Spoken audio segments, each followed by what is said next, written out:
유산을 나누는 일로 한 어머니의 인생이 무너졌다. 자식들이 등을 돌린 순간 한 변호사의 한마디가 모든 걸 바꾸기 시작했다. 안녕하세요, 여러분. 오늘은 유산 때문에 가족이 갈라지고 그 끝에서 한 사람의 정의가 세상을 바꾼 이야기를 들려드리려 합니다. 구독과 좋아요는 여러분의 따뜻한 마음입니다. 그 마음으로 오늘의 사연 함께 들어보시죠. 전북 정읍의 작은 마을, 논밭 사이에 자리한 오래된 한옥. 그곳엔 78세의 김순자 할머니가 홀로 살고 있었습니다. 남편은 오래전에 세상을 떠났고 세 자식은 모두 도시로 떠난 지 오래였죠. 할머니는 여전히 밭에 나가고 손수 농사를 지었습니다. 농사꾼은 흙을 놓는 날이 죽는 날이다. 라며 웃던 할머니의 얼굴엔 세월의 주름이 깊었지만 마음은 늘 단단했습니다. 하지만 그 평화는 남편이 남기고 간 작은 논과 집 한 채, 그 유산이라는 단어 앞에서 조금씩 흔들리기 시작했습니다. 큰아들 민수는 서울에서 중소기업을 운영했고 둘째 딸 미경은 교사로, 막내 아들 준호는 프리랜서로 살아갔습니다. 세 자식 모두 성공하진 못했지만 각자의 삶에 바빴죠. 그런데 어느 날 큰아들 민수가 내려와 말했습니다. 엄마, 혹시라도 나중에 우리 다툼 없게 미리 정리해두자. 그 말은 배려처럼 들렸지만 그날 이후 할머니의 집엔 서류가 오갔고 사람들의 눈빛이 달라졌습니다. 며칠 뒤 마을 이장은 할머니에게 도장을 찍으라고 했습니다. 이거 그냥 상속순서 정리하는 거야. 자식들이 편하게 하자고. 그 말에 속은 할머니는 떨리는 손으로 도장을 찍었습니다. 그게 모든 비극의 시작이었습니다. 며칠 후 큰아들은 집 열쇠를 바꾸었고 통장은 이름이 바뀌어 있었습니다. 집의 명의도 어느새 큰아들 민수의 것으로 이전되어 있었죠.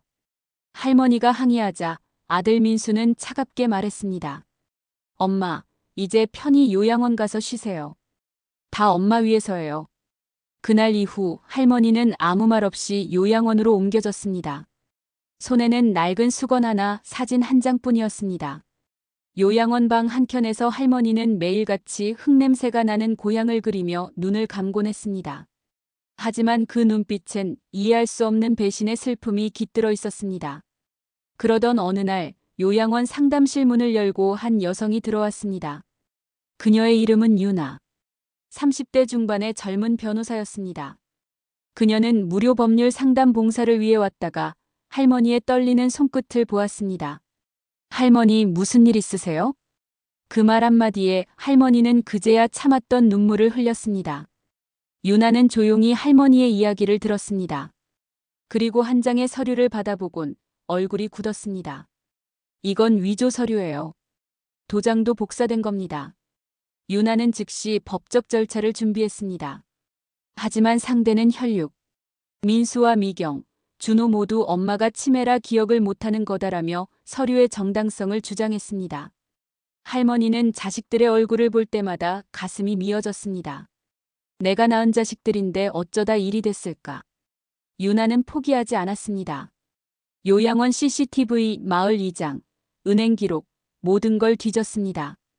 그리고 마침내 결정적인 단서를 찾았습니다. 도장이 찍힌 날 요양원 CCTV엔 할머니가 아닌 아들 민수가 어머니 명의 도장을 들고 은행을 드나드는 모습이 찍혀 있었습니다. 법정. 할머니는 하얀 손수건을 쥔 채 증인석에 앉아 있었습니다. 자식들은 한 줄로 앉아 있었지만 누구도 눈을 마주치지 않았습니다. 유나 변호사는 조용히 입을 열었습니다. 피고는 고령의 모친의 질병을 이용해 재산을 편취한 것으로 판단됩니다. 그 순간 방청석에 앉아있던 할머니의 손이 떨렸습니다. 재판부에 제출된 CCTV 영상이 스크린에 재생되자 자식들의 얼굴이 굳어갔습니다.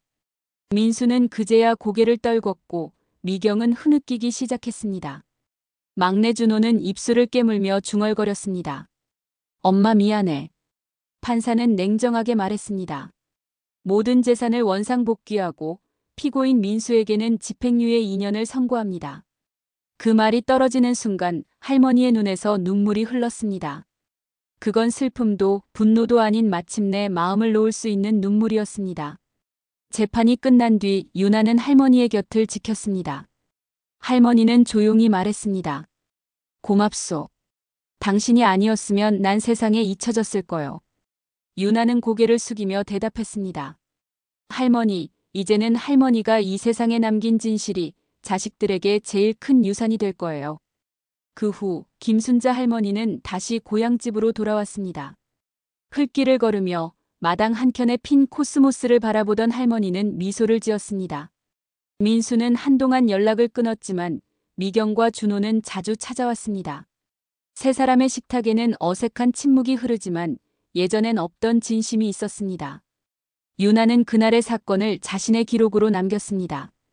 정의란 법으로만 세워지는 게 아니다. 마음이 돌아오는 순간 세상은 다시 따뜻해진다.